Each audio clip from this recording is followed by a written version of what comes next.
try and promote it. And then Lene just contacted me and she's not gonna be able to be here today.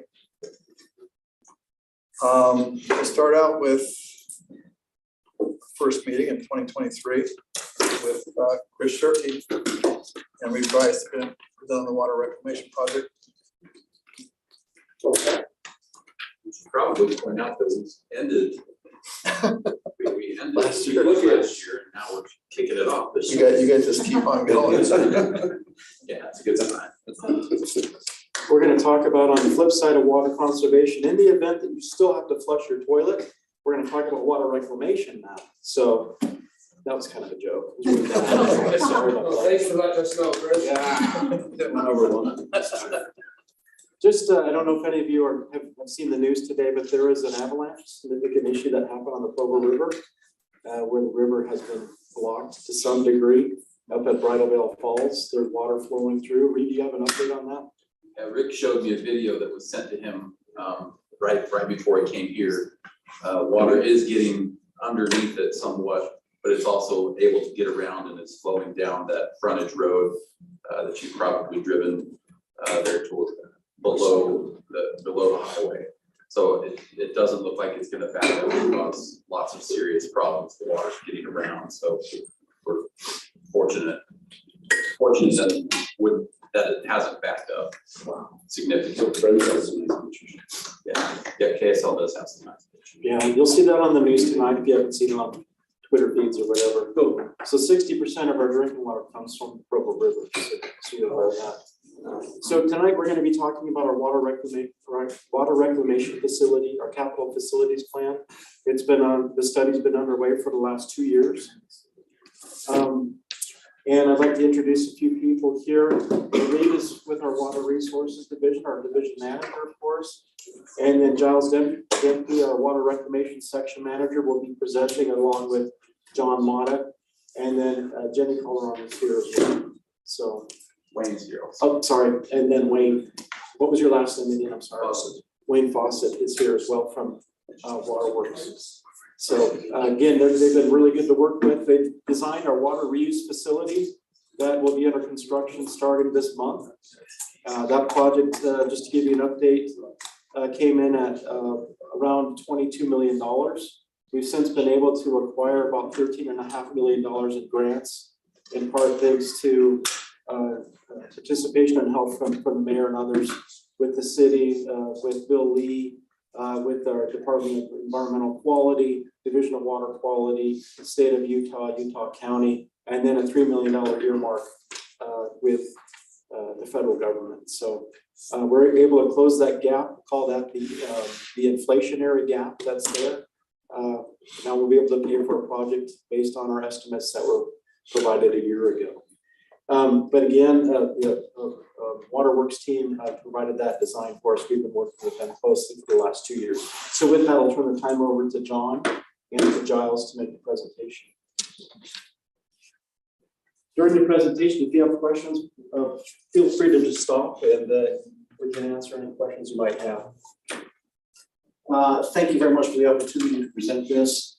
As Chris indicated, we've been working on this for about 2 years now. Which is fortunate. Last April, May, we got a letter from the state stating that Orem needed to submit this very plan to the state by December 31st. It took 2 years to complete this. We were fortunate that we got onto, or that we were doing this and we got completed. We were able to submit it to the state. It's part of a clean water needs survey that EPA has asked for. And they use it to look at different states and see what kind of funding states need from federal government. So this feeds right into their programs. Again, it was required by the legislature to complete this. So again, we were fortunate we got jump started, got this taken care of. Also, one of the grants that Chris indicated that we received, one of the requirements in that grant is that we do an asset condition study. Here it is. So we've already got that taken care of. So John's been working with us since the beginning on this. I'm going to let him present this. Again, if you have questions as we go through it, please let us know. So I'm John Mata with Waterworks Engineers, water wastewater engineers. I'm diving too much into details and numbers that you do not care to hear today. If I'm boring you, please let me know. I will change. So Is it the 4 key arrow? Over that one? Yeah, click on it again. It's gonna be- Sorry.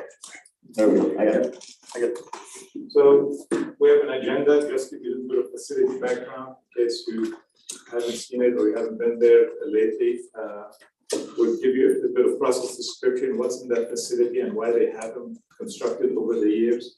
And what is the criteria we use to evaluate the facility and whether it's get it ready for the future. And then what are the regulation and the building codes that most of the facilities similar to yours have complied with. And then we'll give you the results of the condition assessment that Judge was mentioning and our proposed improvements. So as you know, the plant was built in 1957. So it's a 65-year-old plant and it's been expanded and upgraded over the years. Almost about every 27 years, you've done a major project in 84 and in 2010. It is serving your population and some other service area population, not just Orem City, but 111,000 people with a built out target population of 130,000 people. And it's estimated to happen in 2060. This study essentially takes you about 20 years in the future, but we took those built out numbers into consideration when we did the plan. So the plant is essentially designed to treat wastewater coming from the collection system. Most of those wastewater treatment plants are split into two major categories. One of them called liquid stream, and then the solid stream. What comes in the sewer is a mix of water and sewer. We separate them, and then we treat the water, and then we treat the sludge, or we treat the solids. The plant has multiple steps to get you from water that looks dirty and it's not healthy and it's not good for public exposure to water that you could use for irrigation and for possibly reclamation. It includes primary purification, and the big expenditure in this stream is the oxidation ditch, which is the activated sludge process. From a footprint perspective, you can see how much it takes. It's these 4 basins and these carousel basins. This is kind of where the money goes in these plants. It's a biological process, and it's the most cost-effective that we see in those industries. And then you're using UV disinfection, which is one of the most advanced disinfection systems that's used in the industry. And then you currently can expand the plant to add filtration for water reclamation and to enhance the phosphorus removal that's required by the state.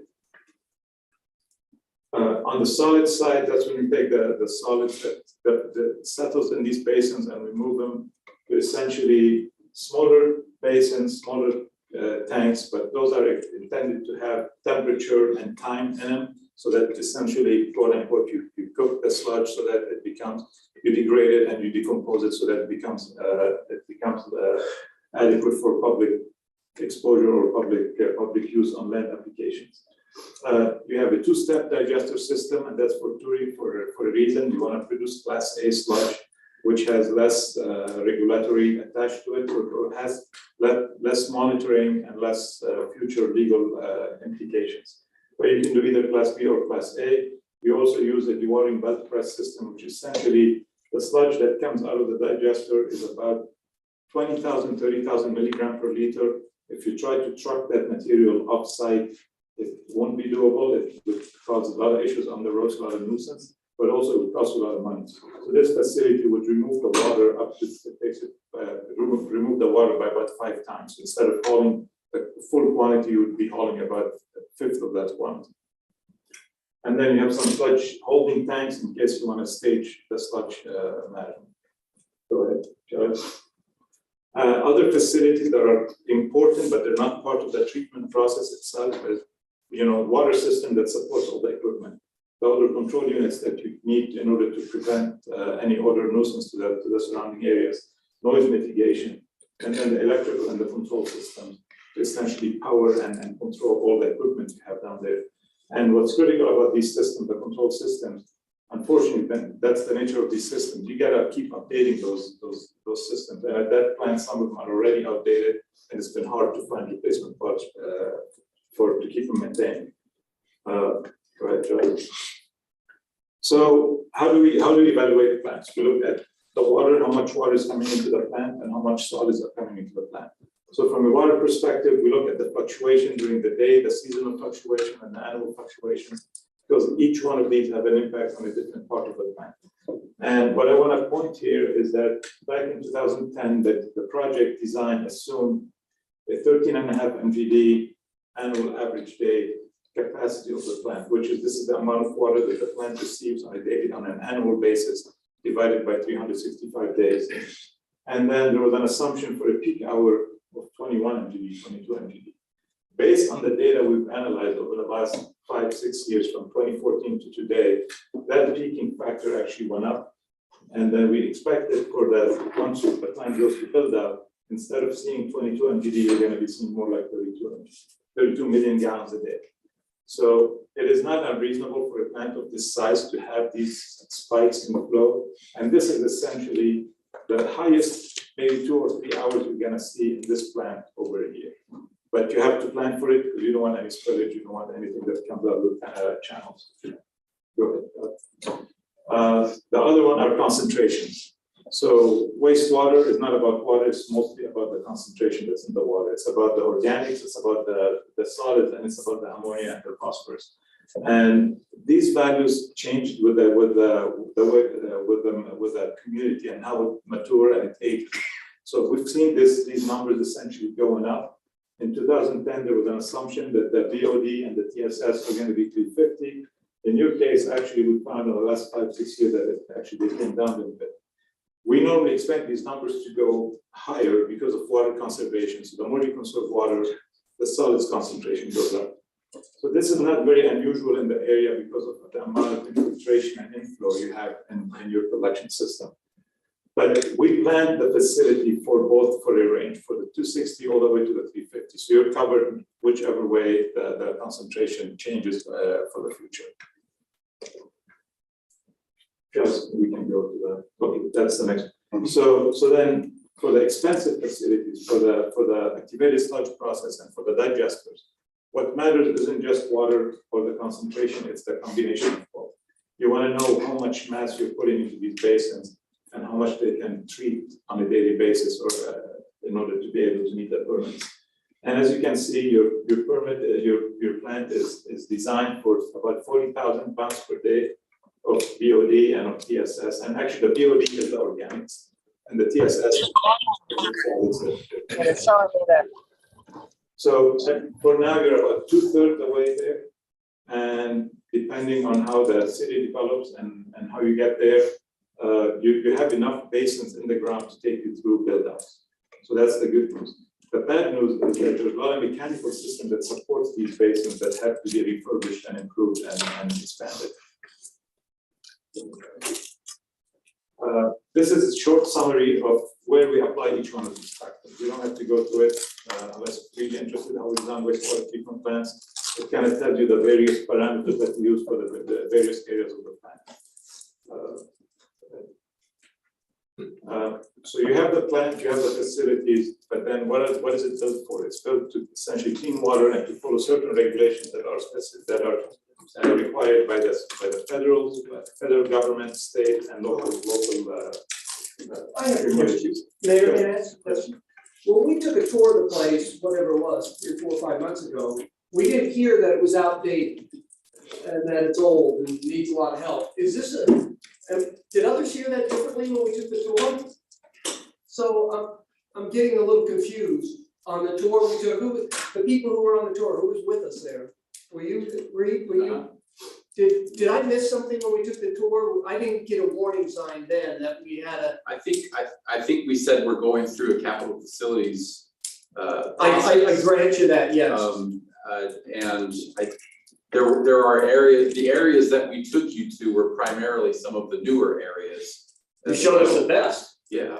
Good. But the message that you're supposed to take from this is not that, oh no, we're in panic mode. the facility is operating well, but there are some significant improvements that need to be made because they are old. If we don't- 57, right? Isn't that what Yeah, they said they were for built? some parts of it. Yeah. Yeah, so, we didn't necessarily say, this is old. Right. It was apparent, I believe, in some areas that, oh, this is old. But there are other areas that are newer that won't require significant investment, but other areas will and will. It's part of the normal maintenance. If I may use those words, is that fair? I would say it goes beyond normal maintenance. Okay. There are some upgrades that need to happen, which John will get to in more detail, but I don't think the message when you went on the tour was everything's great. That was not the intent of that. I didn't hear all was well, but I didn't, thank you for letting me build a message somewhere in between. Is that what We're not in panic mode, Thank you. but we need to look to the future and make some improvements soon in certain areas that you wouldn't have seen. Sure. And other areas, you'll see, to cut to the chase, we've got a 20-year plan Okay. that we need to start significantly investing in. And I realize a lot of things could break down in the city with a lot less impact than at this program, right? Yeah. So I get that. So thank you for forgive me for just getting my I mean, perhaps I could add just. parameters set. Yeah. Councilman McDonald and Reed, perhaps it's fair to say different aspects of the treatment plant have different amount of their useful life Sure. has been used up. Sounds like there's not really anything that's like imminently at like, has Crashing. 90% of its useful life used up. But there's areas that maybe have 30, 50, 60% of their useful life. And so we need to build that a 20-year plan so we can spread out the costs over time and tackle it essentially 1 year, one step. Perfect. Thank you for the clarification. So as far as regulations that you have to comply with, as far as the wastewater treatment plant, we're currently under a carbon or organics, TSS and ammonia regulations. You have to comply with that and you're successfully doing it. And then there's and then there's a new phosphorus regulation that go in effect in 2025. The plant is meeting it on an interim basis, but there's some improvements needed to be able to meet the 1 milligram per liter limit that's in it. And then there's some future changes that are expected. We don't know if they're gonna happen or not, but the total nitrogen that the state is mentioning is that TIN at 10, that would require some changes to the plant if that happens. On the solid side, you essentially have to meet Class A or Class B, and like I mentioned before, Class A will have fewer disposal restrictions, and then it will have fewer monitoring and reporting requirements. If you're disposing of Class B, it's almost you have a chain of custody that you're gonna have to be able to trace that sludge to the producer, and if there's anybody who is impacted by it, then you're liable for that. So that's why, although Class A costs more money to produce, it is less liability for the future.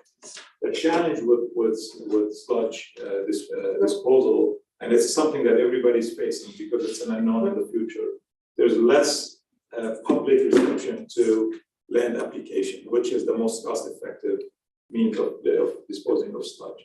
So that's a question that's in the future that will have to be addressed, and especially that there's always new chemicals that come up, and it's essentially connected to the sludge that's been disposed of from wastewater treatment plants. And for example, the PFAS, if you're tracking that's a new chemical, it's almost everywhere, and everybody's concerned about it, that it's part of the sludge produced in wastewater treatment plants.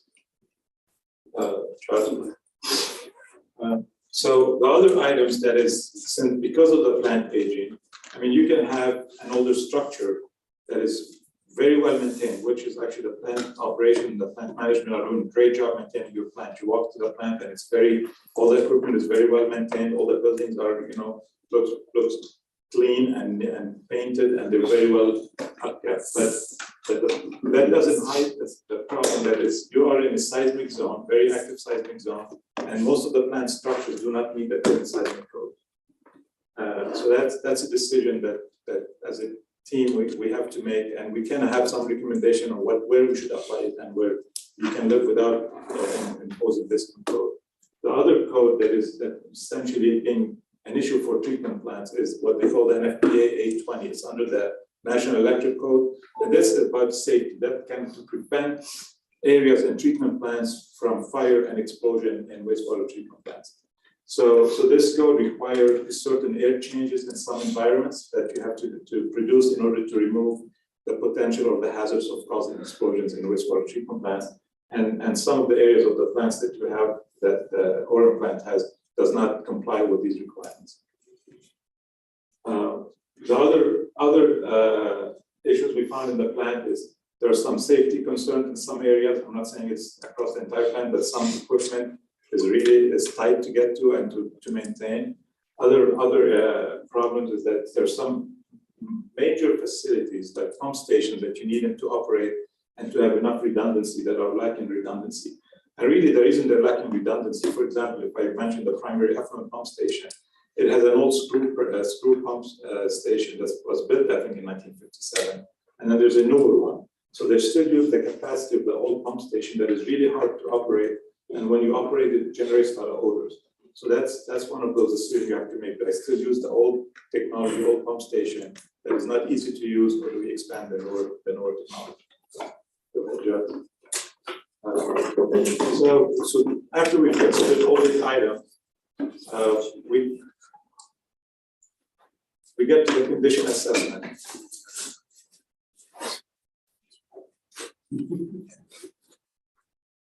So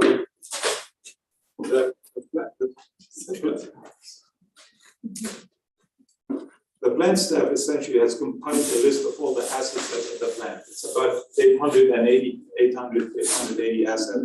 So we went through all those assets and we compared them to the expected useful life, the criticality of the asset. There is a piece of equipment that is old, but it's not very critical to the process or to safety, that took a lower rating or ranking than a piece of equipment that is critical to the process. So we did criticality and we also did the condition. We checked if a piece of equipment looks like it has corrosion issues and it's old, or you cannot find spare parts for it because it's outdated, then that took a higher priority list. But when we put the spreadsheet and we compared the life expectancy on these assets to the reality, essentially about half of this spreadsheet turned red. You get about 50% of the assets that are beyond their expected useful life. And the plant staff is doing a good job maintaining them and finding replacement parts, but at some point we get to a point where there's no more replacement parts. You cannot machine that piece of equipment anymore. So that's where you are in some of this equipment. The other big issue is the electrical equipment and the control panels. Some of these panels are about 20 years old, 15 years old, so that they don't produce those microchips, they don't produce those smart boards anymore. So really you can't find any spare parts for them to replace. So those are some of the big items we found.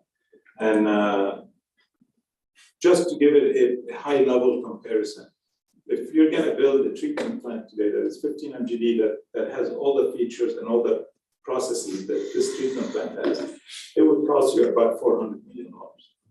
And this is where you'd say, I get 50% of a $400 million plant that is operating beyond its expected useful life.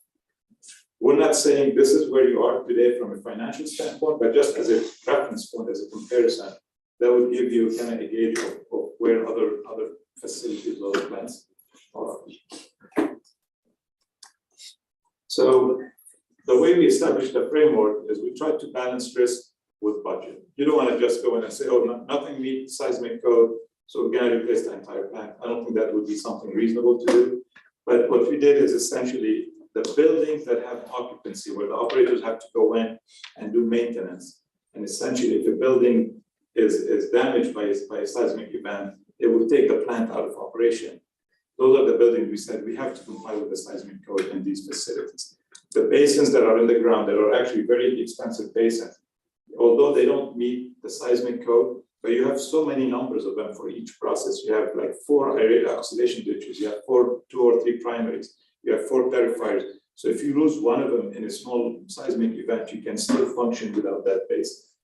Now, if there's a major seismic event and the entire plant is damaged, I think if that event happens, then we have a lot of other problems to deal with than the wastewater treatment plant. So really, it comes to your guidance and what's your risk profile, but this is how we approach this.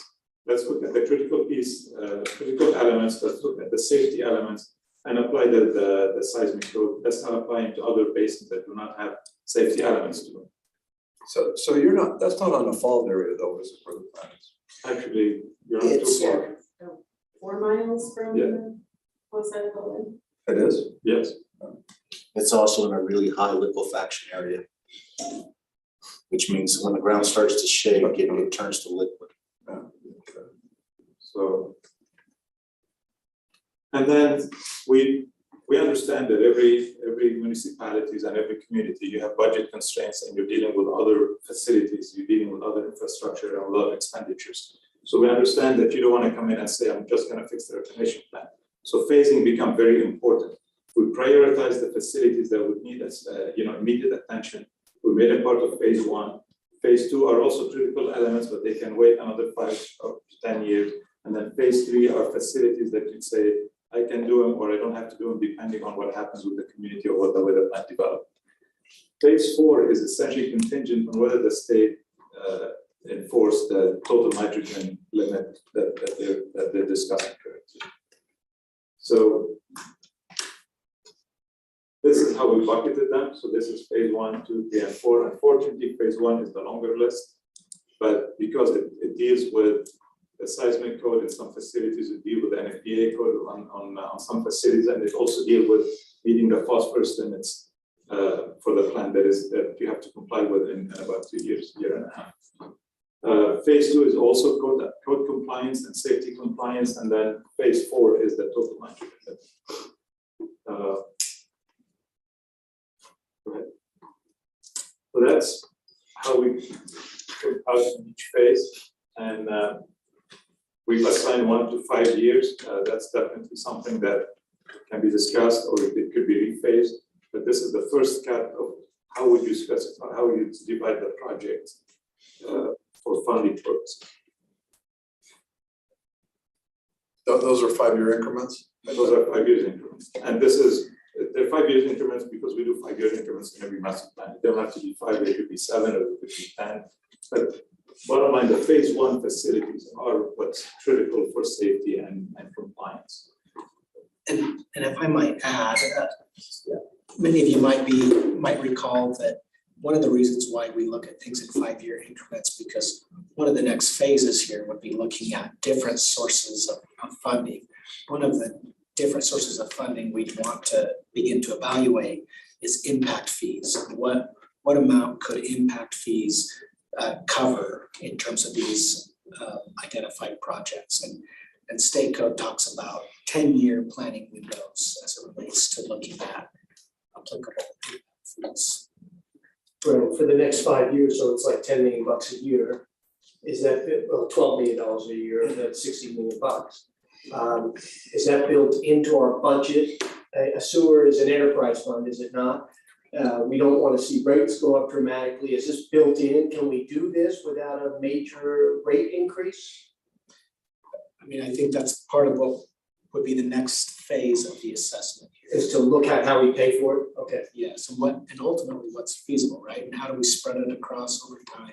What different sources of funds, what grants are available, what even financing options, and then bring all of those types of funding sources into the conversation and see how we spread it in a more palatable, feasible. Put it into perspective too, if you look at the 170 million, you spread that across 75 years, for example. For 25,000 connections at 12 months, that's $7 a month. Yeah, for 75 years. Assuming you have the cash and funding processes, which is step 2 of this deal. And then 0% interest, that's no interest included, so forth. Where we always have to start is identifying what are the projects and when. What's the priority? And once we feel like that's an accurate and comprehensive place, then we figure out, okay, now how do we take the next bites out of the elephant until we get it, taken care of. But again, our friendly consultant here started off the presentation saying, we're talking about what's needed through build out, right? And we're talking about more primarily over the next 20 years or so. So we're gonna have to be certainly strategic, to figure it all out.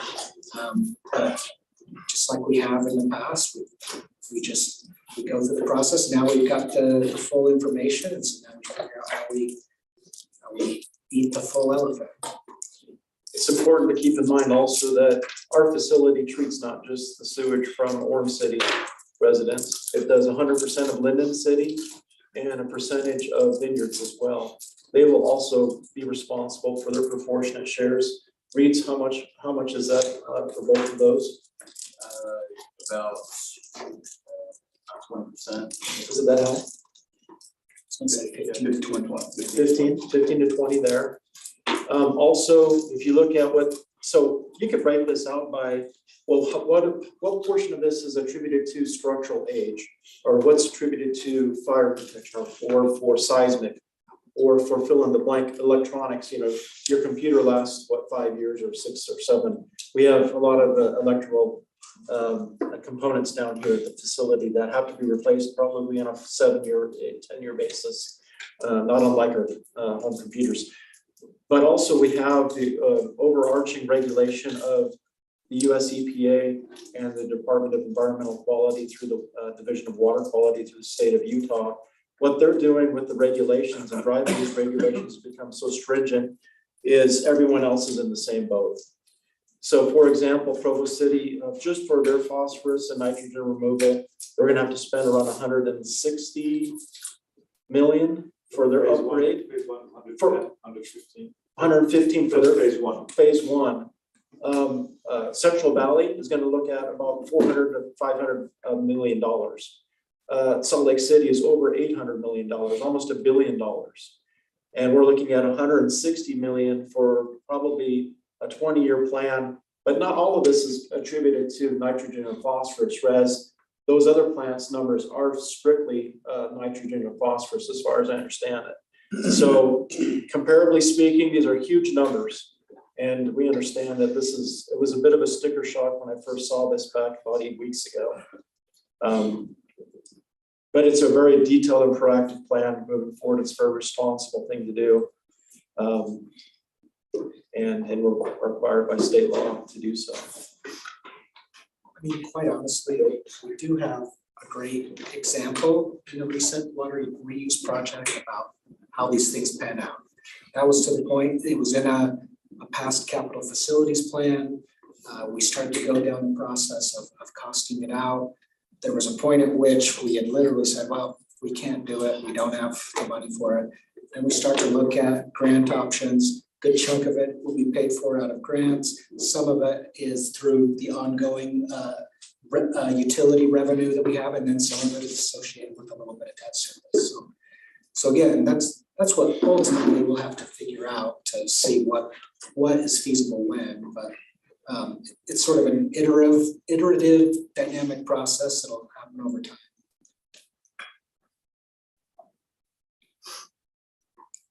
So our next step moving forward, I believe, is to consult with a financial consultant. We have Lewis Young Roberts in Birmingham. I know there are financial advisor at the city, or we can go out to RFP for this and then hire somebody to help us develop a plan moving forward. Perhaps it would be in bite-sized pieces of over 5-year periods. We'd have to come back and reevaluate. We did review this also with our Public Works Advisory Commission this morning, and they've given their unanimous endorsement for this project moving forward as well. We know that this is going to change. This is a snapshot in time. With all of our master plans, the master plans change, and we come back every 5 years and retool and reevaluate and refine and hone in on better numbers and values and so forth. But this is a good plan for us to move forward for the next 20 years, which we'll have to refine on a regular basis.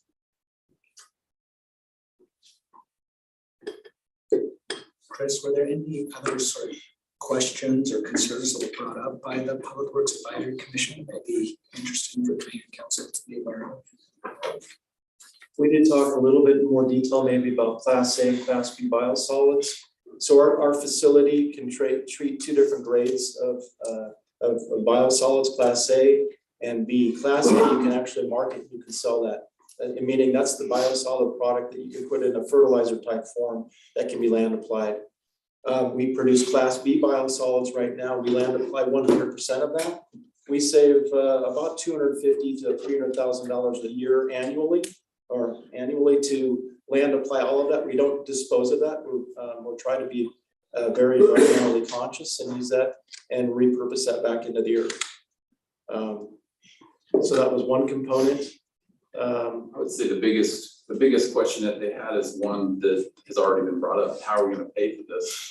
And I believe that they're anxiously awaiting being involved in helping to review some of the ideas that are brought to us by the consultant that we ultimately hire, and we will be in close communication with the city council representative on the PWAC as well as the city council on a whole as we move forward and consider the best ways to ensure that this happens so that our facility can last well into the future.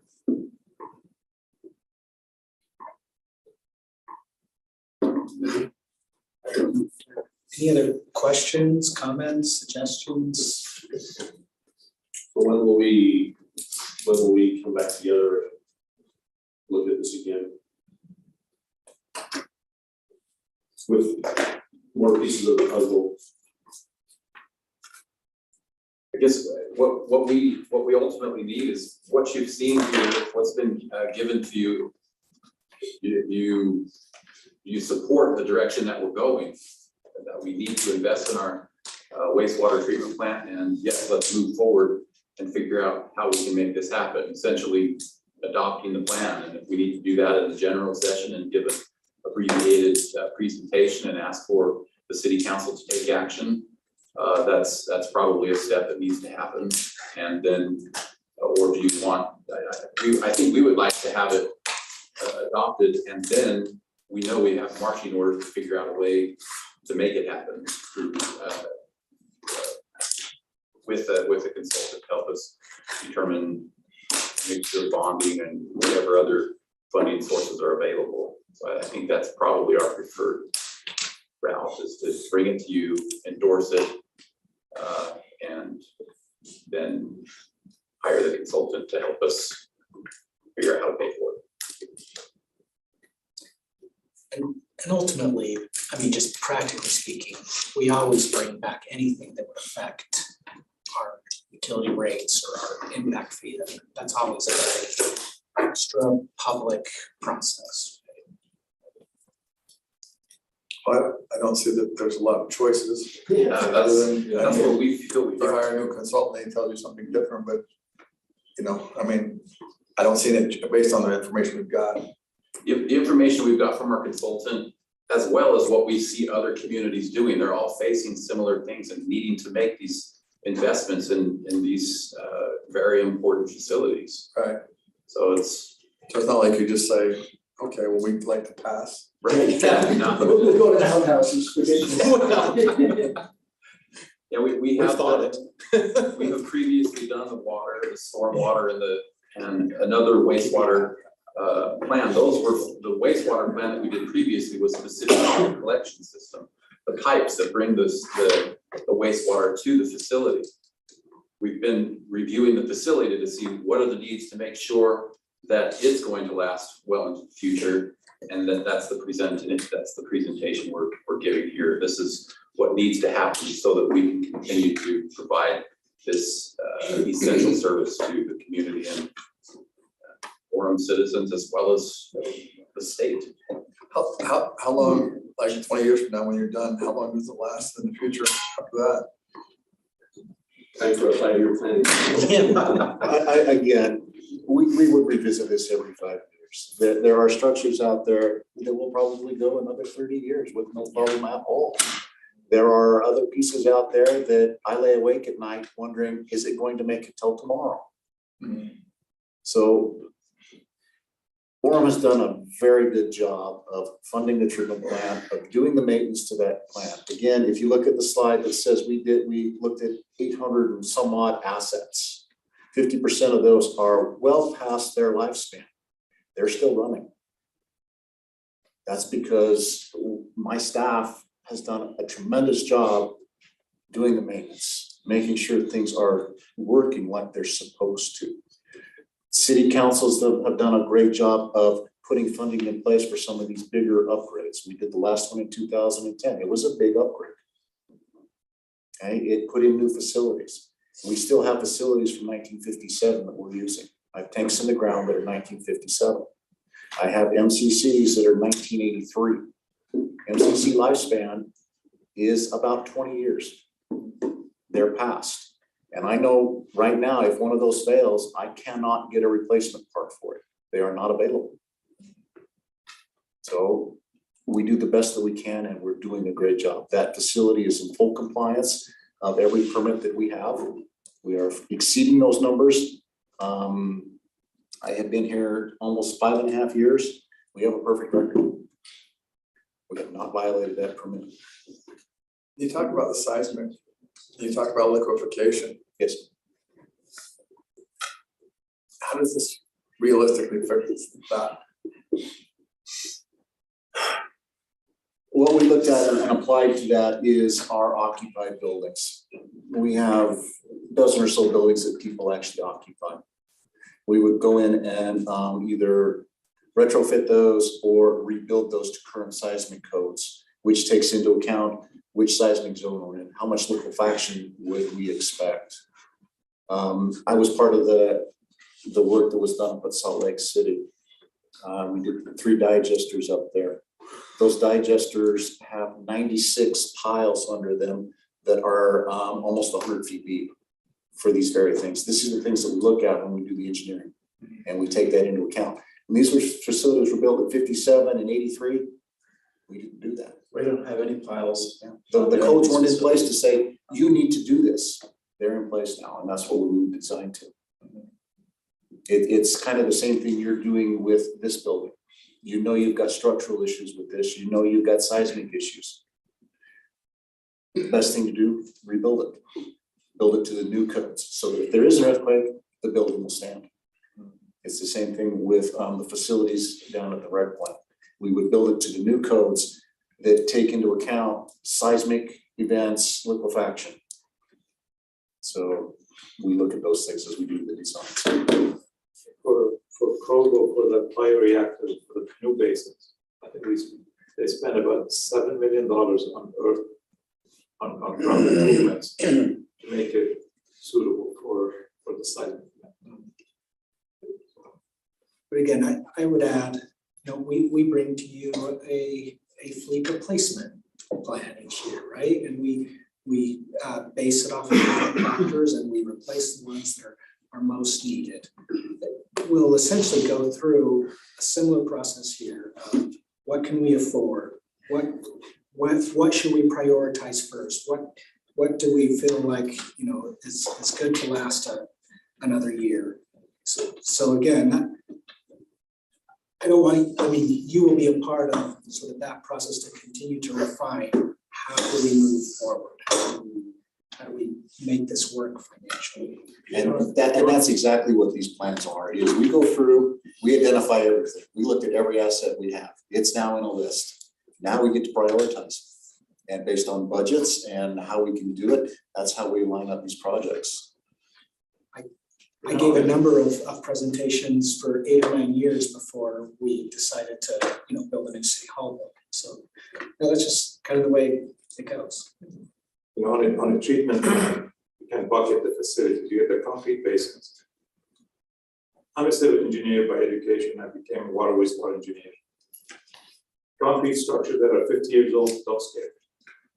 They crack, there's corrosion, you go fix them, they last. They may not meet the code, but if they're holding their old water, they're fine. Right? We've seen them, we use them everywhere. I want to even venture to say the Romans had them for 1,000 years. So we have concrete structures. I don't think those should be something to worry about. The mechanical systems, like your car, is it gonna last 50 years? It doesn't last 50 years. If you wanna make it last 50 years, it's gonna cost you a lot more money to buy a new one. Yeah. The electronics, no matter how much you spend on it today to make it last, it's gonna get outdated within 5 to 10 years. That's the nature of those devices. So you think about it that way, and electrical, I think MCC, I mean, the motor control center, they last, but I think you guys did a good job making last beyond anything else that I've seen so far. So, and the buildings are about safety, so that's kind of how you want to bucket those 4 big items.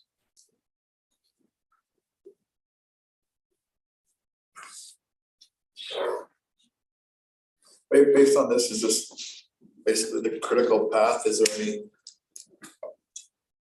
priorities? I mean, I know you don't in 5-year increments, but just as far as if you don't show up and say, we want to spend less or we want to spend more, do you have those options, or is this just what you have to do based on your analysis? We have options available to us. And then, like Brent said, the next step for us, once you like this plan, is we'll go through and we'll start to prioritize those. We know what we need in phase 1, phase 2, phase 3. Can those shift around? Absolutely, they can. Some things have got to get done. Electrical has got to get done. Without electrical facility, we can't move water. It stops. So electrical is a huge priority for me. It's got to get fixed. There are some things for regulations that we're going to have to do.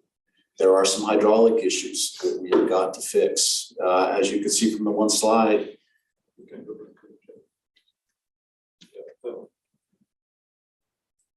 that one right there, the red box, that number of 21.6, we've seen that flow. At that flow, I'm overtopping channels in the UV system. As we start to increase flows, and again, if you look at that, you can see 8.9 million gallons a day average flow. That's where we've been flowing. I looked at our flows for the past 2 weeks with all the rain. We're pushing above 10 right now. That peak hour flow is going to increase. If I go much above that 21, the UV system shuts down because the levels are too high and it runs the risk of damaging all the UV bolts in that. There's 216 bolts in there and they're $175 a pop. So it's designed to shut down at high flows. We can't have that.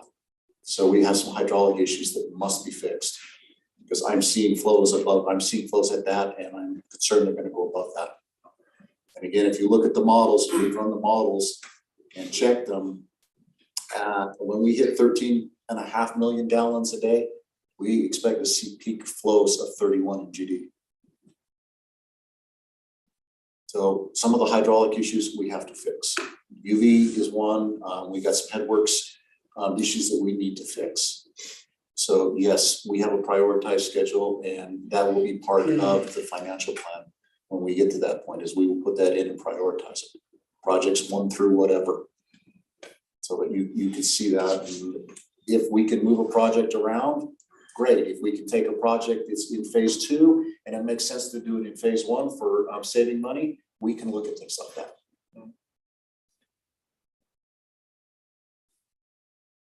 Okay, any other questions?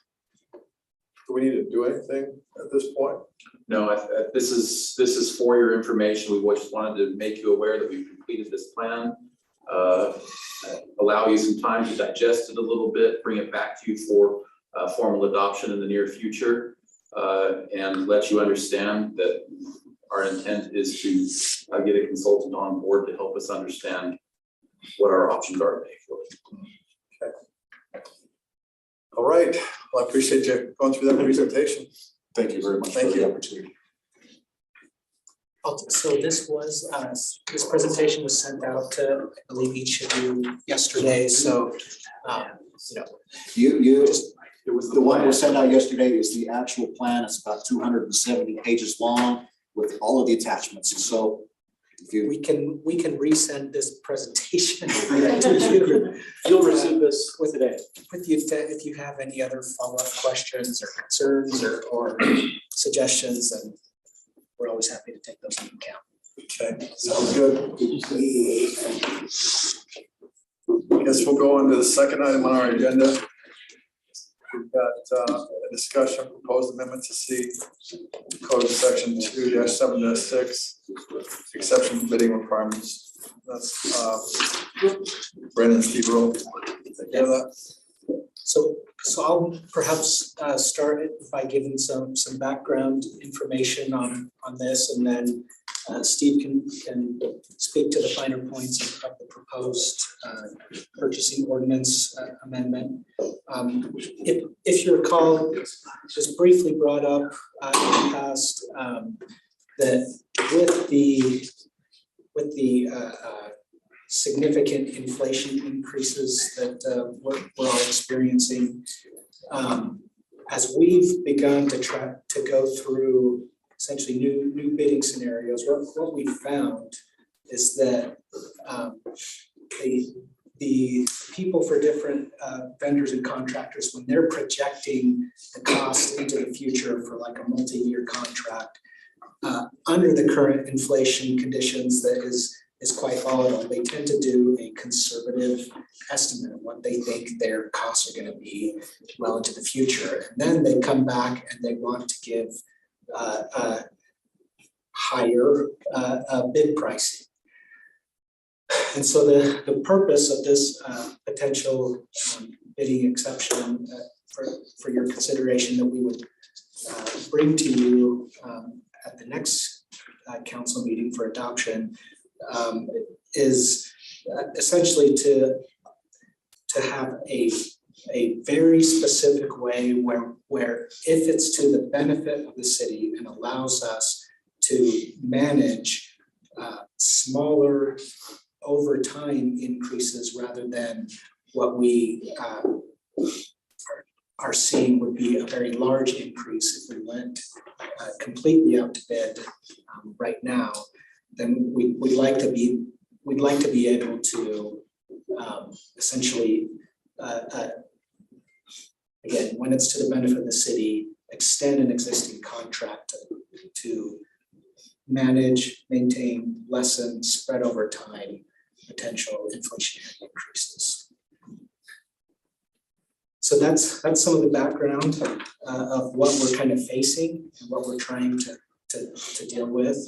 Steve, do you want to speak to the finer points of the actual? Well, I think you covered it. Just as a little bit of background, normally governments are required to let out contracts by a competitive bidding process and allow, various contractors to bid and get the best price and so forth. We do have already a number of exceptions to that requirement in our ordinance, and obviously the competitive bidding requirements is so that the public, the taxpayers get the absolute best price. But I think what we found is that, like Brent said, in certain circumstances, this competitive bidding doesn't necessarily give us the best pricing we could possibly get because of people anticipating higher prices and building those into the bids that they give us.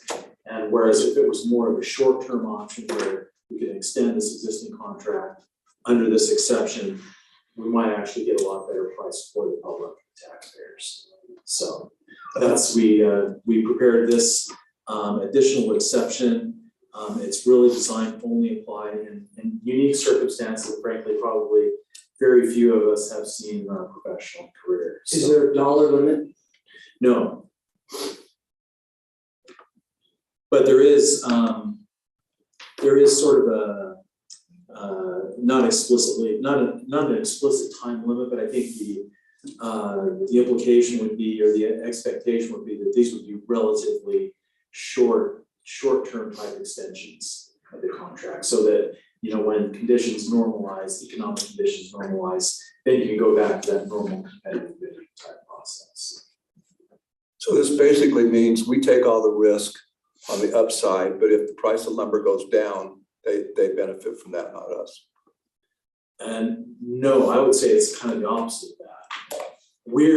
We expect, and we would only apply this exception in situations where we expect to get better pricing over the short term than we would expect if we put it out to competitive bidding. Because, for example, if we have an existing contract, a contractor might be willing to give us a short-term extension under more favorable circumstances than if we were to sort of rebid the whole thing. And so it does actually work very much in the city's advantage. I mean, just to clarify, this is the way I understand it, is say you've got a contract for 5 years with somebody. And so that contract's, I mean, the person you're working with knows what the issues are, they know where they're at. And so on that 5-year contract, if you're in a high inflationary time, you go out to a new person, they're all of a sudden gonna bid that new 5-year contract to the sky, just Yeah. because they're basing it on the last 12 Right. months experience. Right, Whereas an existing contract, they're kind of in it with you, right. and they're willing to extend their contract based on where current pricing's at, which is actually doing it in favor. Yeah, Yes. That's the way I see it. yeah, that's exactly right. Didn't we run into this not long ago with the rec center, or it seemed like we got a little bit of a, because of the work that our contractor was doing at the rec center, there were some other things that needed to be done. And so we were, because of that, not necessarily relationship, but because of the work that they were doing, they were kind of already in the process of doing what we needed to be done, so we were able to have them do that. And it saved the city money rather than putting it out for bid and having multiple companies come in and bid it. They were already there to take care of it, they got it done. Yeah, so what we did on that project is Big D brought on early bids for the major trades before we had final plans, and they gave us preliminary pricing. And we were able to select those subcontractors up front. And then when the plans were done, their pricing was based on those upfront numbers. And so it did save significant time and money on that project. We're actually doing that at City Hall right now too. In the last 2 weeks, right before Christmas, we selected a structural, mechanical, and electrician for that job. So same process. So, I mean, Terry, I get anytime we talk about an exception, it's always cause for concern naturally. So you're definitely asking the right questions, bringing up the right concern. Just, I mean, it is a very unique situation that we find ourselves that like Steve said, I've never seen either, but we have one example where we've been looking at other cities go out to bid, and we're seeing very high bid proposals being submitted by all of the carriers in the trade, and so then that's some cause for alarm, and then as I mean, in this particular example, they know already or are aware that we have different contracts coming to the end of our term, and we've actually had some of the competitors actually come to us and say, hey, under the current environment, if you can, you probably want to maintain your current pricing, your current contractual relationship. And I think it's just an acknowledgement of anytime something comes up for bid, the underwriters or the analysts, they're doing a risk assessment, right? And they're looking at high inflation over a small period of time. It's volatile, it's risky. So in order to make sure that our costs are covered into the future, we're going to give a conservative higher bid than we otherwise might have. And when the bidding market is more stable and steady, like it usually is, then each one who submits tends to sharpen their pencil more and be more aggressive on providing more competitive pricing. So again, I realize this is super unique. That's why I think Steve really tried to kind of narrowly tailor a specific circumstance that's being suggested here. But yes, it is. I can fully appreciate that it's What are you looking for? What are you looking for here? So at this point, I just want to make sure that you're aware that I guess it's our proposal to bring this particular exception to our purchasing ordinance to you at the next council meeting. Unless there's any additional sort of questions or concerns that we can address or clarify or adjust. It's not taking away permanently, it's just saying, if we're in a situation where you've got high inflation or labor material shortages that are affecting bidding, they just take a step back and That's the way I heard it, Mr. Dyer, and your two jobs are to protect the city, I trust you think this is helping to protect the city, so. I'm fine with it coming up next city council.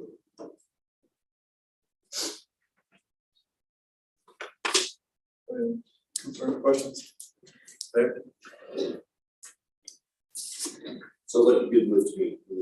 It just, Sounds like you give us a little more flexibility and opportunity to pivot if we need to, or stay the course if we need to. I think it's a good move. so, yeah, I mean, the whole point of competitive bidding is to make sure you get the best deal, but in this circumstance, kind of reverse it on yourself. It's on, yeah. Okay, any other questions on this?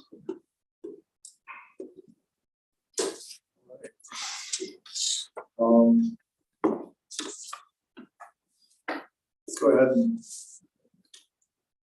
I'm gonna go ahead and take a break and have the food, and then we can come back and go through this agenda. It's pretty short tonight. So we got somebody that would like to give a blessing on the food.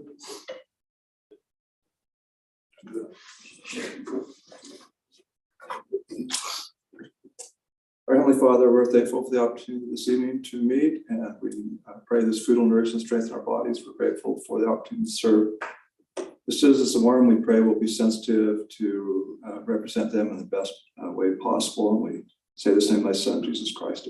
Amen. Amen. Thanks.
Okay. Let's see. We really have a very light agenda, so we have an invocation by Charlene, our librarian, and a pledge of allegiance by Carrie, RHR. Who is that? Who signed that? Who is that? Lene on the phone. Okay. That Conan in the library?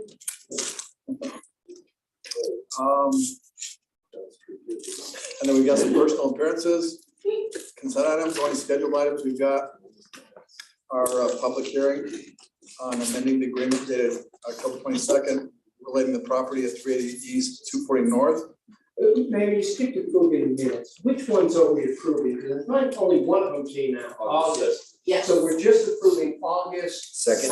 So you might want to write that on there, Mayor, and it's sent by August 2nd, 2021 or 2? Okay, good. Yes. I didn't know how far. We're not that. 2021, we're that behind? 2022, Tom. Yeah, good, thank you. Which ones were they? August 2nd.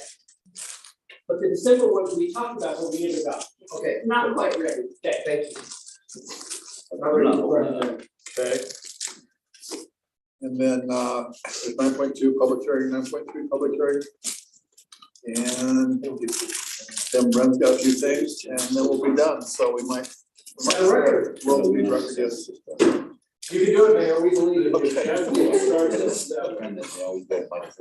forget that. Just throw that out. You can't straighten it.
will be with us tonight, that the spirit of civility and good judgment will be upon us, that we may have a good dialogue and a good experience.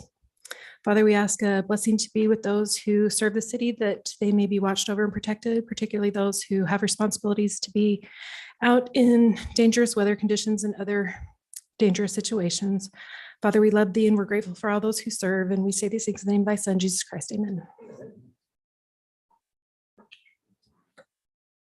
Will the audience please rise and repeat after me? I pledge allegiance to the flag of the United States of America and to the republic for which it stands, one nation, under God, indivisible, with liberty and justice for all.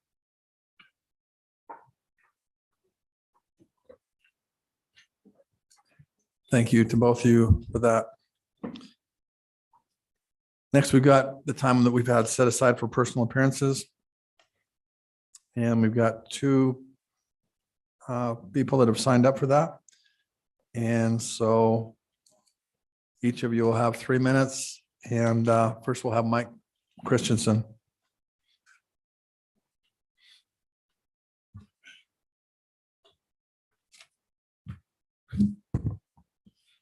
Well, some may think I don't know crap to properly talk about stuff, but I think sometimes I can do pretty well at faking it, at least. This Christmas season here again in 2022 is a reminder of the birth of our great Savior and Lord, Jesus Christ. It does that through quite a bit of symbolism.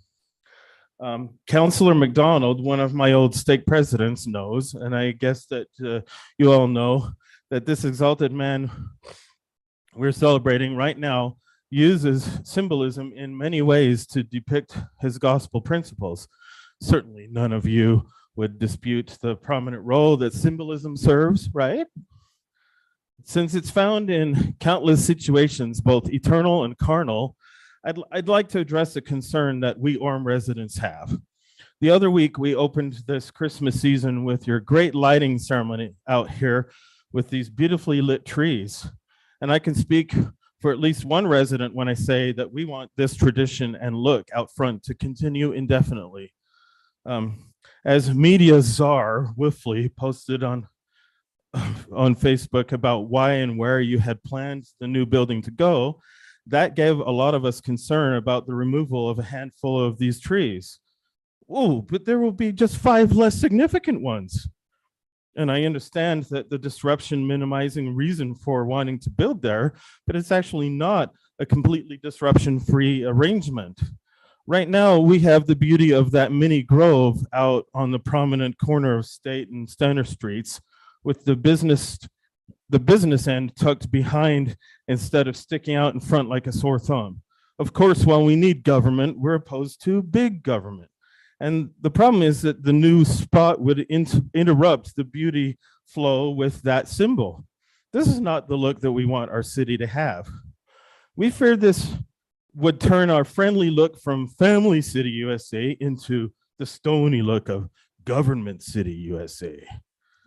We implore you that with the 3 months still left before you had planned to build, hopefully you can reschedule it to reconsider the option of, rather than building there just to save from having to move out and back just to avoid a few years of temporary inconvenience, while in turn negatively affecting the look of our front corner for perhaps the next 5 or 7 decades, you would go ahead and accept a few years of temporary office shift in favor of rebuilding right here to preserve our beautiful Orem City Hall tree park at the grand intersection. Thanks for your time, and I hope you have a nice Christmas and New Year, and I will return on January 10th to follow up, and then wish you a happy Friday the 13th. Can you give yourselves enough time to hold a special election or whatever other public voice count in case the change would also cost more tax money? And will you please at least give a somewhat substantive response right now?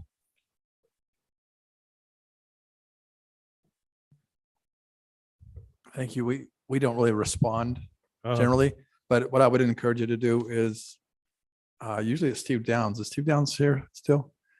Did you guys get my email If- too, the preview from? If we could have somebody from the city, maybe Bren Yeah. afterwards, but if you could talk to somebody from the city, we'll say Bren, they could kind I of did. give you more information about everything that's gone into the decision to I where we're did. at. But he So, hasn't given back yet. I thought I had that timed right down. Sorry, I went over, oh, but you're fine. But that's how we usually handle that. If you'd like to talk with them, then they can kind of follow up with you and address your Yeah. concerns in more detail. I thought there would be more people here like there were in December about whatever. Anyway, okay, yeah, I just hope that you guys can kind of put a stop on the timing so that maybe it can be worked out more. But anyway, thanks for your time. Okay, thank you. Next, we've got Brandon. Brandon, if you could state your full name.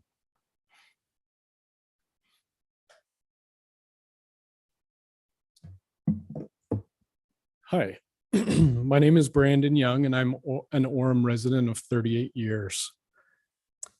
Last year, we gave an individual $7,000 as a deposit to complete a concrete job at our home. This individual cashed the check later that day and promptly disappeared. We then had to endure a lengthy legal process to get our money back. This included a small claims court case here in the city of Orem, getting his contractor's license suspended, submitting evidence to Orem City, calls to the Attorney General of Utah, and our story was even featured on KSL in a series which exposes criminals and fraudulent businesses in an attempt to warn others. A little over a month ago, KSL also published a story exposing an individual. Like the individual that took money from me, this story also featured an individual that took money from someone. Only this wasn't $7,000 or even $50,000. This was $339,000 and $339,000. But what really caught my attention in this story was that the criminal happened to be about David Young, the mayor of our city. Our mayor, your mayor, currently owes a little over $1 million as a part of a judgment in a money scandal in which him, a business registered in his name, and his son are caught square in the middle of. My question as a concerned citizen is this: how do we have a mayor that is even remotely connected to a case of this magnitude able to serve as our mayor, as a publicly elected official? When I asked the Orem City Government Facebook page about this issue, their response was the recent news about Mayor Young is regarding his personal/business life and not his work as Orem's mayor. And then they referred me to this council meeting, which is why I'm here today. Mayor Young, please help restore the confidence of our citizens in you as our mayor and release a statement regarding this case, at least. Clear your name or step down as our mayor. It's a distraction to our city and instills distrust in our publicly elected officials. Thank you. Thank you. And I will just address one thing. If you would like a public statement, the KSL article that was written had 23 paragraphs slamming me. And then, but if you read to the very end, you'll find the 3-paragraph statement that I put out. And I haven't been talking about this because it's currently in court. It's going through due process. It's currently at the Supreme Court of Alabama. And then I'll be happy to speak about it. But in the meantime, and if you'd like to speak about it more in person, I'd be happy to discuss it fully with you. Thank you.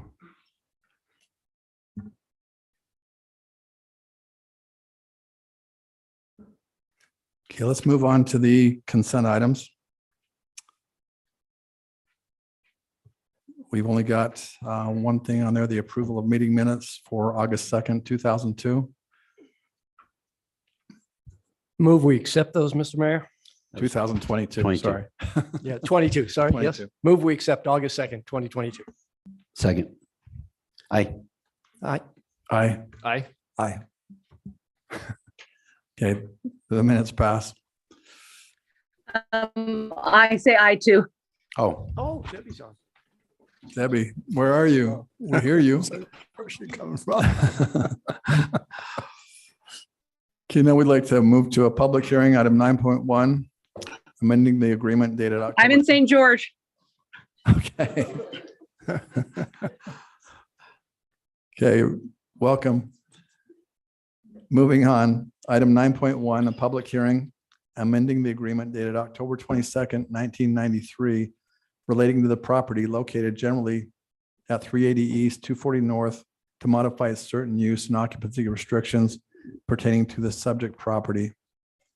Jason will present that for us. Thank you, Mayor, members of the council. Yes, so, Would you like him to come up, Jason? Sure. Okay. so Jeremy Runia, representing the Housing Authority of Utah County, is here with me. There are others as well that you can ask questions if you have questions. So this agreement dated back to 1993 when the original project came forward with the city. As part of that agreement back in 1993, the city agreed to multiple things, including allowing a little higher density project. It was limited to 55 and older. The portion outside, let me see if I can get my pointer real quick.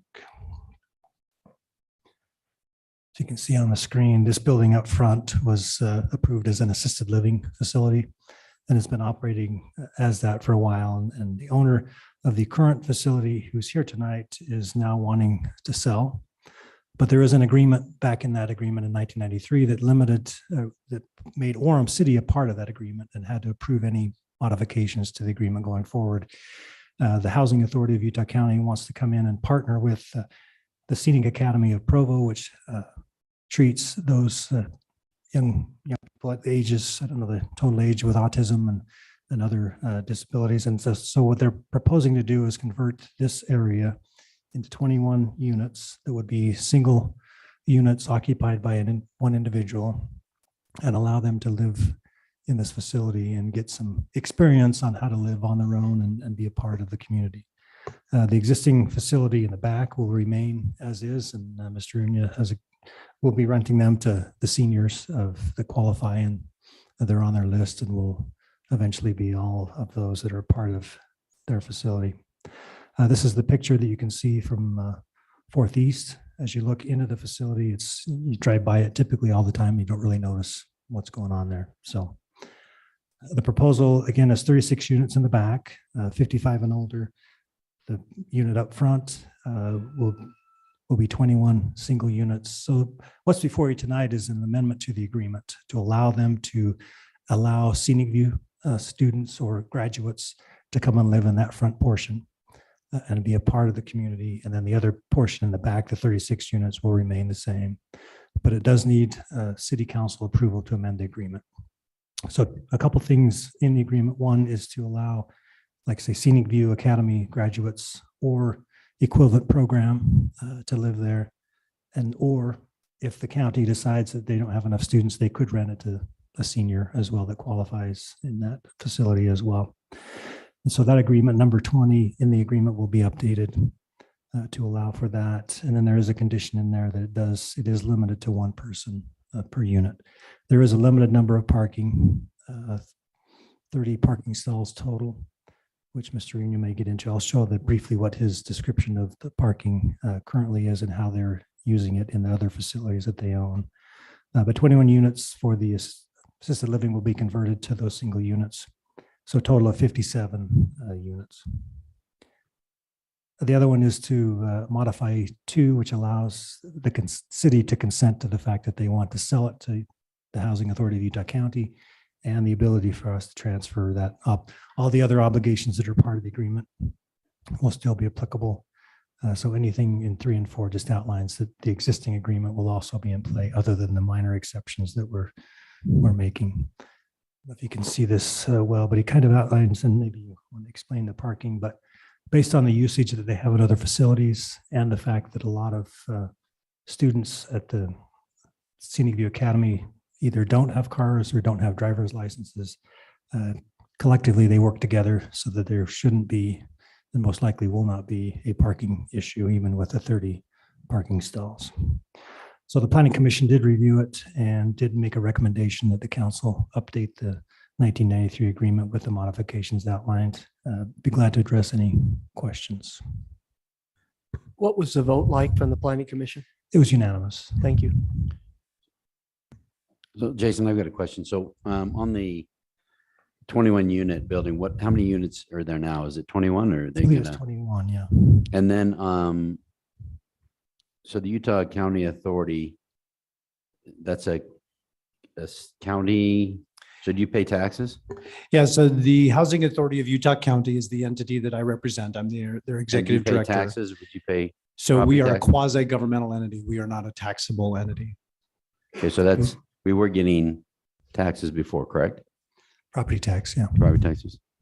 And And then on this, who regulates that they're following the number of people staying in the 21 units? That would be, I mean, the city would be the one. And then, I ultimately the mean, one. because you can only have one occupant per room. Right.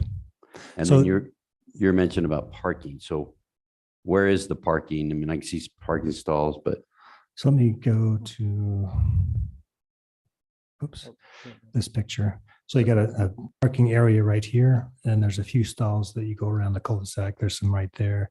There's a few parallel parking as well. do you know the There's some right total? there. 30, There's 30 30 in the total. in the whole unit. correct. Other units have garages, They do not. so that has to handle all those units. But they do. And if you, It's Yeah. been handling all of that since 1995 when the property was built. So Yeah. there was, in the planning commission meeting, there was a resident who lives right across the street who's never had any challenges with parking or the property in any capacity. In fact, he sends his children over there to assist the seniors and welcomes this. Matt Harding was his name. And that was part of your packet as well, that link to that. Well, Yeah. and I think the concern is with parking is, with the amount of apartments that we have in Orem, we are definitely under parked. So that's So these are lower income a concern. seniors, and the majority, and you can speak to that better than I can. I mean, it's just that the reason, that we're definitely about parking is because Right. we've heard it. Understood. And we've seen it, and we lived through it. So I understand this might be the same way, but if it ever gets out of hand, So this is limited to 55 and older in that back portion. And they're on the Utah Housing Authority list, which means they're lower income. Typically lower income families maybe have one car. So they're not going to be the multiple car, 3 or 4 cars type of thing. It's going to be more of a limited number based on the who's renting those and the fact that the cost of upkeep on cars. and how big are the units that aren't in the 21 I'm unit? understanding they're 2 bedroom. No, so the 21 units are in the main building. Correct. The remaining 36 units are 1 bedroom. They are one, okay. They are 1 bedroom, and there are 6 buildings that contain those 36 units, and they all, go around the cul-de-sac. The Housing Authority of Utah County owns 220 units of its own. We property manage. We also have waiting lists for seniors 55 and older. We have multiple properties in Springville, Provo, not in Provo, Payson, and other areas where we house senior people. The parking statement right there are 3 properties that are seniors 55 and older. And I gave you a property count of 3 different times that we went by and did counts of the parking stalls and how many of them were occupied. Basically, between those 3 properties, 47% were occupied with a vehicle. And this is the same population that will be in this property here that we're talking about at Canyon Breeze. All we want to do as the Housing Authority is change the 21 units and allow for autism individuals to live there. And they generally don't have vehicles. So we will also property manage this. So my staff of 22 will be encumbered with any sort of problem or challenge that'll roll through, not only because we are the owner, but because we property manage it. So we have a vested interest in the parking concern that you have. So we've been around since 1975 and managing our own senior projects similar to this one. This is nothing new for us. I mean, let's say something happens and everybody in the 36 units has a car. Mhm. So do we have a contingency plan on, is there a way to get more parking or? So as the Housing Authority, we have waiting lists. We have over 1,500 individuals on our waiting list at any one time. So we have the ability to recommend where people should consider to live. So we could direct people, we can't tell them where to live, but we can encourage them, hey, there's an opening over at this location, this location. So we could implement something along those lines, but we can never tell people where to live. So that would be one aspect. Secondly, we could look at some other options at other properties that we have and try to migrate residents that have more vehicles. But again, we've not incurred this in over 50 years of operation, the concern you speak of. The 21 units that will be occupied by individuals with autism, Scenic View Academy has been operating for 20 years in Provo City. They operate a 60-unit campus. 60 units of campus where they live on site for 2 years or more. They can speak to their parking that they encourage that they see there. In our mind, the whole reason why we're asking for this is that to bring autism and the senior populations together to increase the quality of life. We believe that parking demands and every other demand on the property will be very similar, if not identical, to what it already has been and what it currently is. So Yeah, I mean, my question is just, what if we have 36 units and everybody has a car? they generally don't. These are the But other, what I res- mean, the other what if, I restriction mean, on is there a way to, the other restriction to live on this property is they cannot make any more than 60% AMI.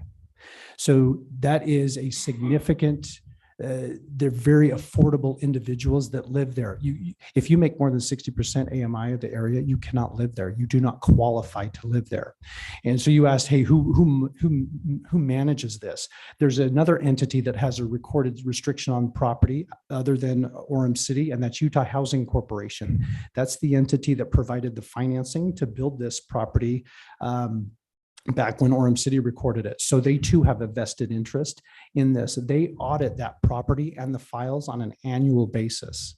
So they are going to make sure that the property is upkept and maintained appropriately. And they look at complaints as part of their audits. so Jason, can you show me the aerial view again of the Fourth East? Okay, so Fourth East, is there any red line? So they can park there? They could park here, yes. Yep. So that would be the overflow, which Doesn't, yeah, it isn't by any residence. That's part of their property frontage. and do we know how many can be parked there, by chance? I don't, I mean, to my knowledge that I've driven by there hundreds of times, I don't recall more than maybe 1 or 2 cars ever parked there. So I don't know that but they could probably park. I mean, 6 or that 7. could be That's probably 6 or 7 cars they could park along there. okay, thank you. So just to help us understand a little bit better, this is currently owned by the operator? Correct. Paul Sorensen. Okay. Who's here in the audience. And then he's proposing selling it? Correct. He wants to retire. And I encourage that. I think he's done a swell job at the property. So then as far as exactly how it was set up initially, or when you were managing it, in terms of the numbers, was this, well, just define what the tenants were in here. I know it's 55 and older, but was it assisted living or was it? yes, so the 21 units that are contained in that main building, that's where the assisted living primarily took place. And Paul could speak to more of the operations over the last 20 years, but basically that's where the assisted living is. They're studio units. They're under 300 square feet per unit. They're not big spaces. It's a combined area with one bathroom. There's no kitchen in there.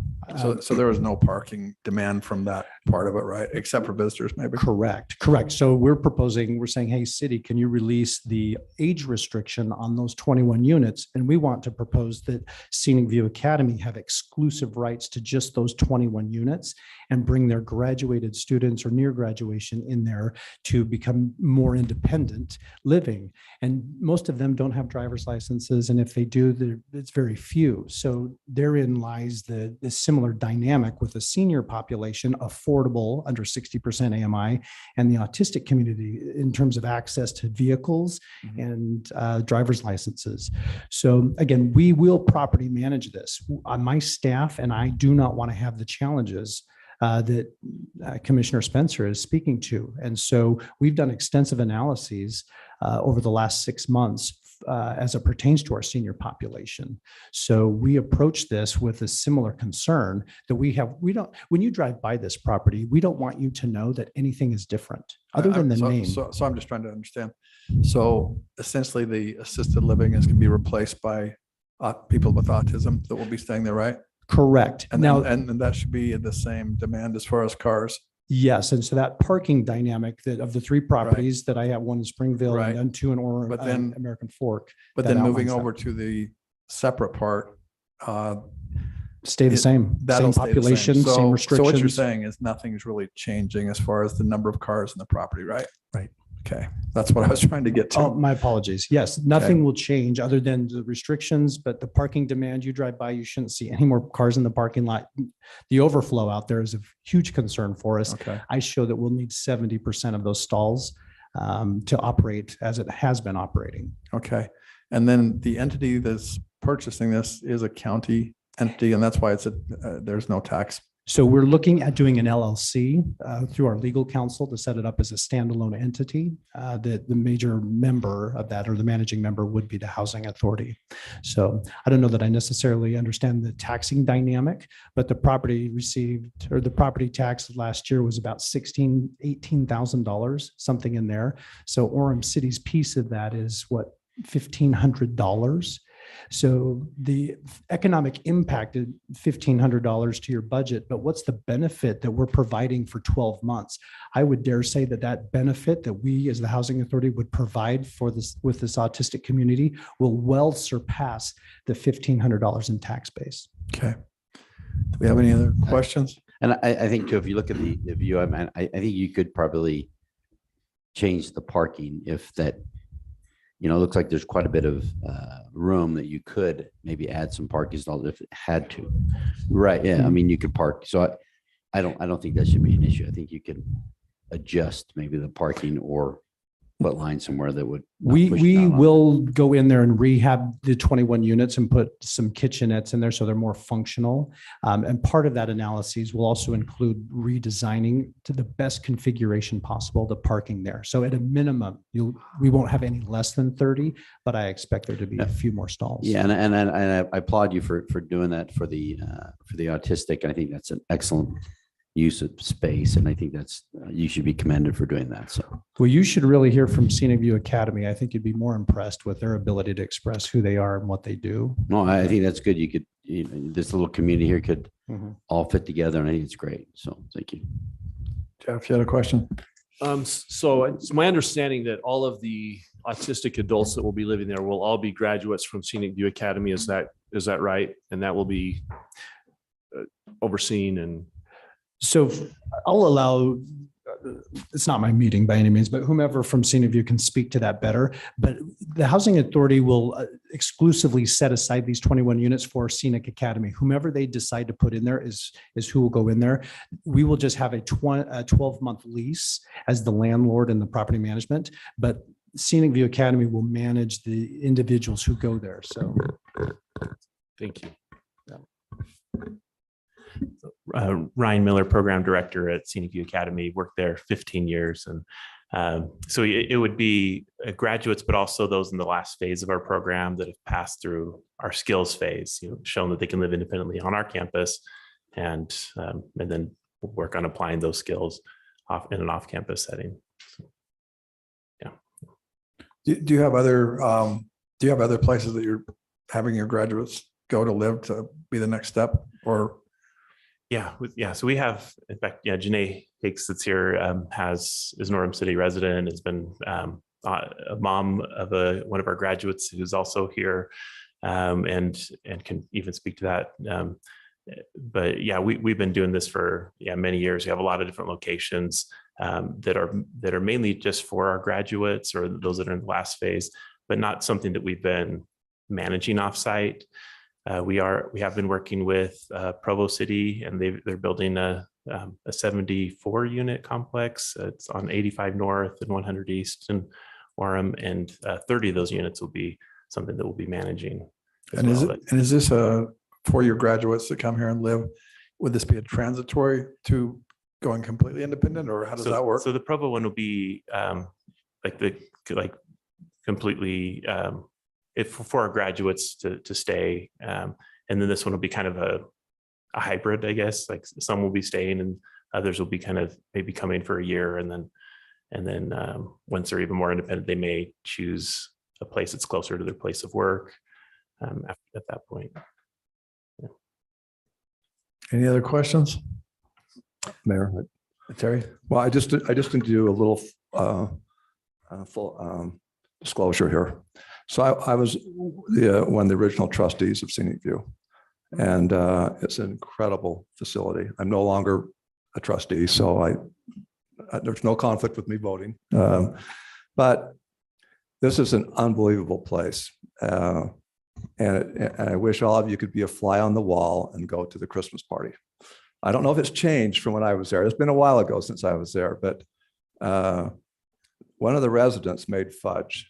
If he's still around, he might not be able to be allowed to graduate because he makes such good fudge. They might just keep him there for like 20 years or something. But no, just a great facility, and the people that work there are very passionate and caring. And so I applaud you for what Scenic View has done for a number of years now. And but I wanted to mention that in case that came out. It doesn't matter. I'm no longer on the board, but anyway, but thanks for what you're doing. Thanks, Terry.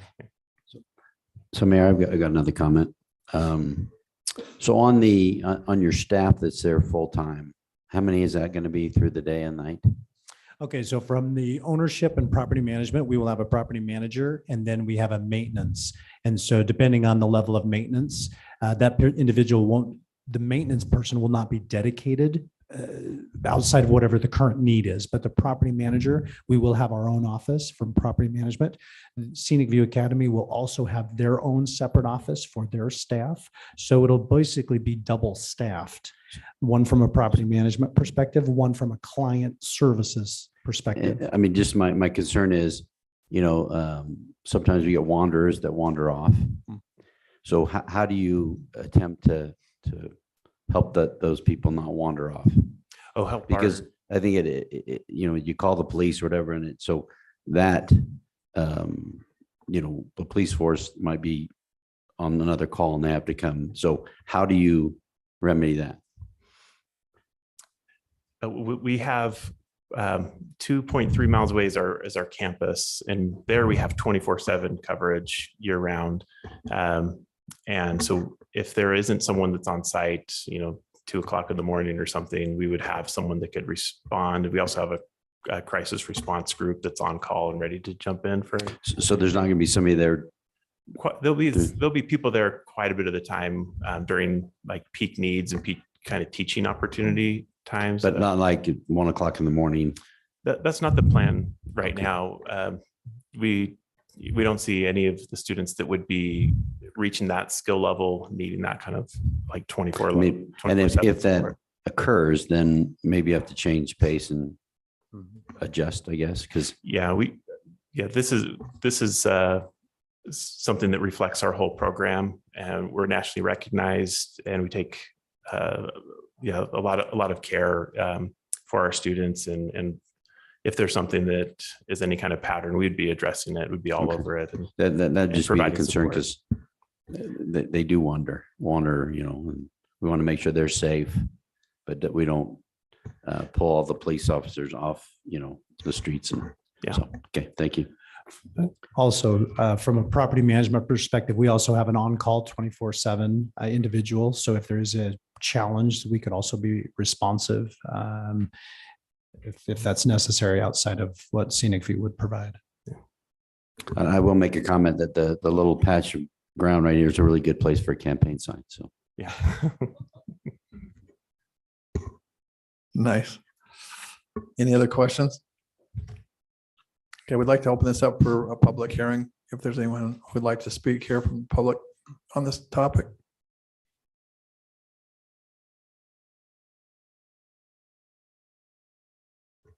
Okay, we'll close the public hearing. And okay, I'll make that motion, Mayor. Good. I'd like to make the motion that we amend the agreement dated October 22nd, 1993, relating to the property located generally at 380 East, 240 North, to modify certain use and occupancy restrictions pertaining to the subject property. And I'll second that motion. Can we just jump in? Can you add to your motion, if you would, to authorize the mayor to actually execute the amendment, the amended to the agreement? Make a motion to. Pardon me? Do that again. Sorry. Just maybe add to your motion that you authorize the mayor to sign the actual agreement. Oh, okay, okay. Amendment. Do you want me to do the whole motion again and then? No, if you just say. In addition to that, authorize the mayor to sign the agreement. Second. Aye. Aye. Aye. Yes. Aye. That's Oh, right, that's right. Jim. Yeah, whatever. Yeah. Jeff's the only one that remembers. Is Debbie still here? This is Debbie. Yes. Okay, thank Yes. you. Thank you. The resolution passes. Thank you. Thank you for the consideration.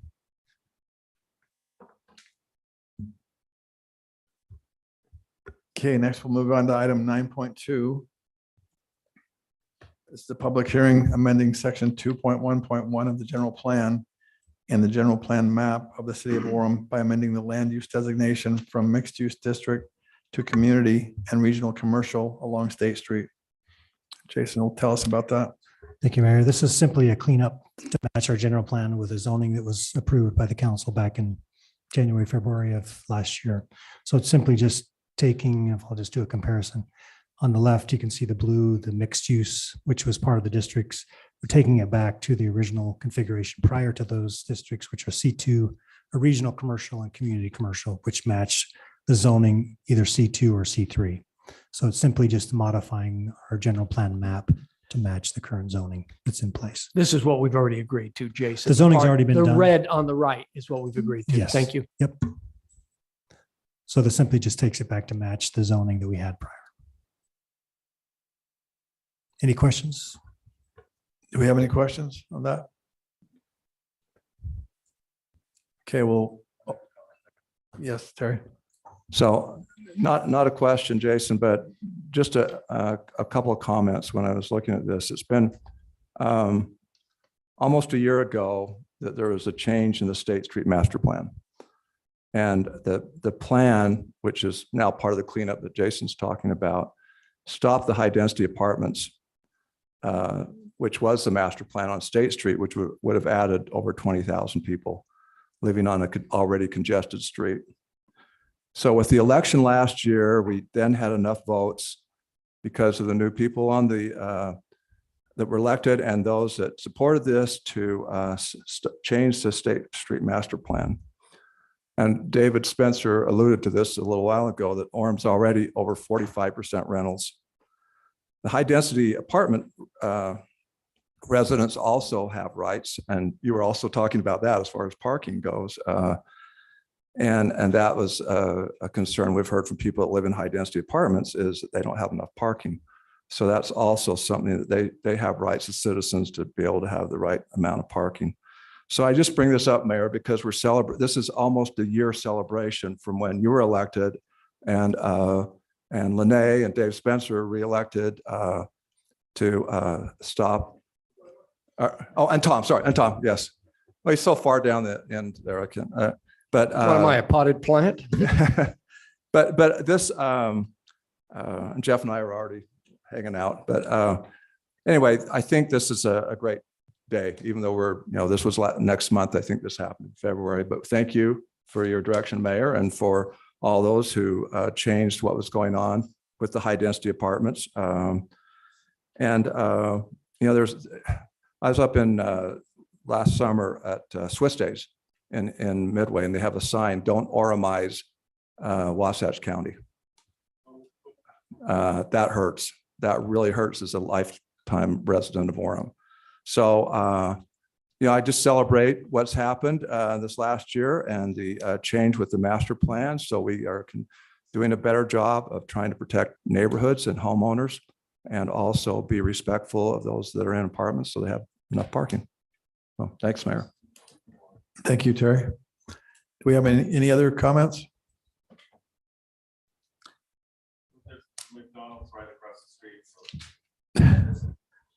Okay, we'll open this up for a public hearing. If there's anyone who would like to make a comment.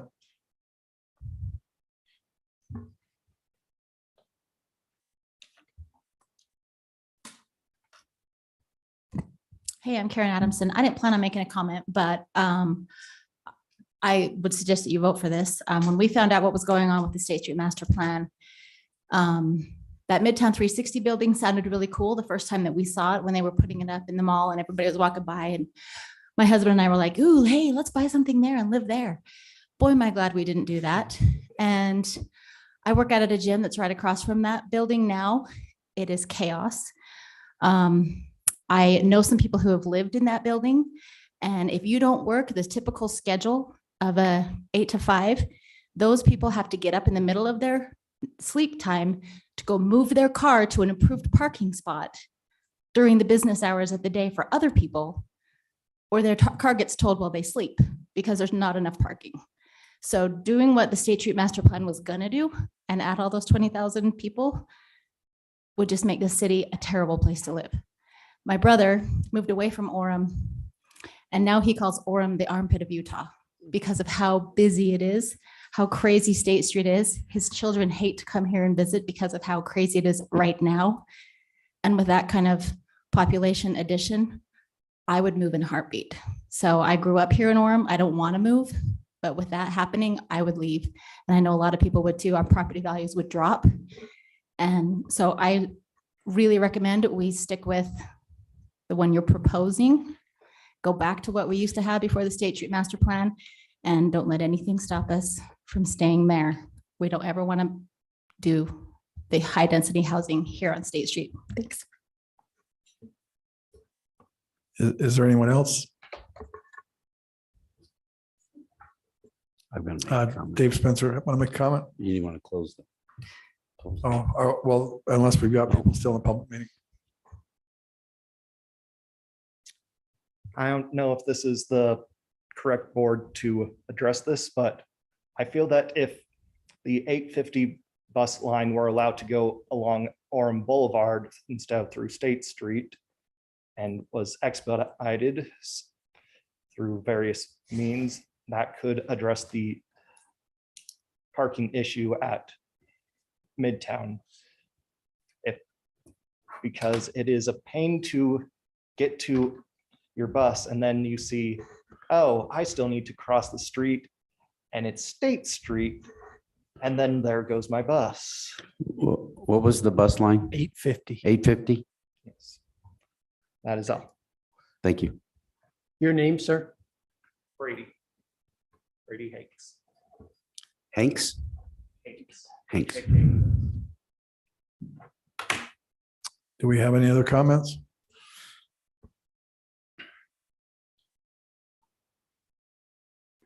Okay, we'll close the public comments and So I have a comment to go along with Terry Peterson.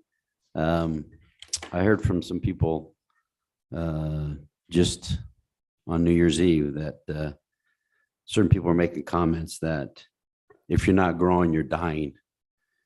And I'm thinking if that's the mindset that the people of Orem want, I don't think that's what they want. And that's why they elected us last year to take high density off of State Street.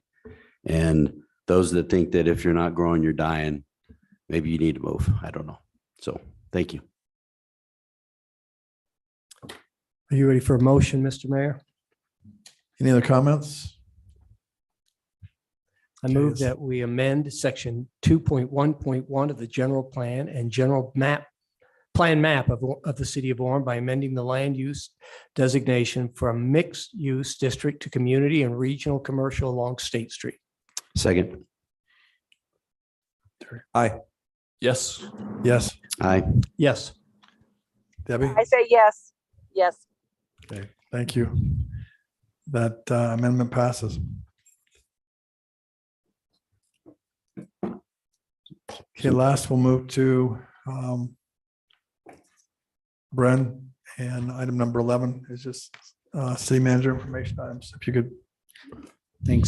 Thanks, Mayor. Just a few very quick items. Just one, you would have received an email from Tess about the ULCT hosted local officials day up at the state legislature on January 18th. So if you're interested in attending that, we can get you registered. Just let us know. Of course, state legislative session starts on the 17th. You'll be seeing an email from me introducing you to kind of the team that'll be working on issues of interest to the city. And I just like to invite you to let us know if there's a particular subject or bill that you want us to follow up on or look into or whatever. And we're happy to be responsive to that. Next time, just a quick update on our city hall construction. We continue to kind of, in cooperation with Method Studio and our excellent staff, Ryan Clark and Lane Gray, and our internal development review committee staff, we continue to refine and add detail to the overall design. And we're still staying within the means, with our means and our budget to continue moving down the road with the city hall, the full construction drawings. At our next council meeting on the 24th, we'll bring some VR goggles for you to experience and see particular points within the building design in 3D. In a 3D way. And so we'll give you time to take a look at that. Layton Construction is already nailing down a few of the subs, the mechanical, electrical, and structural subs to, again, help make sure that we're getting our costs nailed down and firm. So we continue to make good progress there, and we'll have kind of our next time of I guess having the official firm numbers on the 17th of January. So we'll continue to keep you up to speed on how that progresses as we go along. Last thing is we have some treats, and they're for Councilmember Terry Peterson to celebrate his birthday. So please join us to wish him happy birthday. We got a question. That's all I have, Mayor. Thank you, Bren. So Brandon, I've got a question on the city center. Please. So we had discussions about the city council chambers and the 4-foot height or increase. So is there any way that we can look at, going down 4 feet instead of raising the height of the building? Can we agree at Method Studio to look at that and just see what that cost is? So if you remember, the challenge was the main floor, we need to get the height for the city council chambers. Right. So we're not adjusting the roof height. The roof height is 48 feet. It would allow a parapet wall to be 4 feet above the roof height. So you'd be 52 feet to the top of the parapet. So the building's just going to be 48 and then you'll have the superficial stuff on the top. Correct. Yeah. So it's more of a safety fall hazard to keep people from, if you had a shorter parapet, if we didn't have a parapet at all, okay, you fall right off, if you're up there working on the roof. So it's okay. And it also screens some of the roof equipment as well, like your HVAC units. It'll all be roof mounted. Because I had heard that something was coming forward that would change that all through State Street with 4 feet. No. Okay. No, 'Cause I don't think that's a no-go for me for No, sure. we'll be bringing it forward in February to the council. It'll go to planning commission first, but it'll be an adjustment allowing a civic use or a city use to have the 4-foot parapet above the 48 feet. Okay. And then we have a question for Steve Earl. The I and the yes, where did that come from? Because the Congress of the United States says I, and they're the government of the United States. So why do we have to say yes? I don't know. I was asking myself the same question. Okay, so I'll just keep saying I then. Thank you. We can say whatever we want to say, positive or negative, yes or no. There was some official reason why it got changed. I wondered if you'd heard something that No, I we hadn't did. heard. Somebody told us. Okay. There you go. That's the official. So, but anyway, there was some official. I think yes sounds reason, stupid. but you can say whatever you want. I like I. How about a motion to adjourn, Mr. Mayor? Hey, how about I? Okay, would someone like to make a motion to adjourn? So moved. Second. Yes. I. Yes. Yes. Yes. We're adjourned. Hey, Mike, I wanted your Pocahontas thing.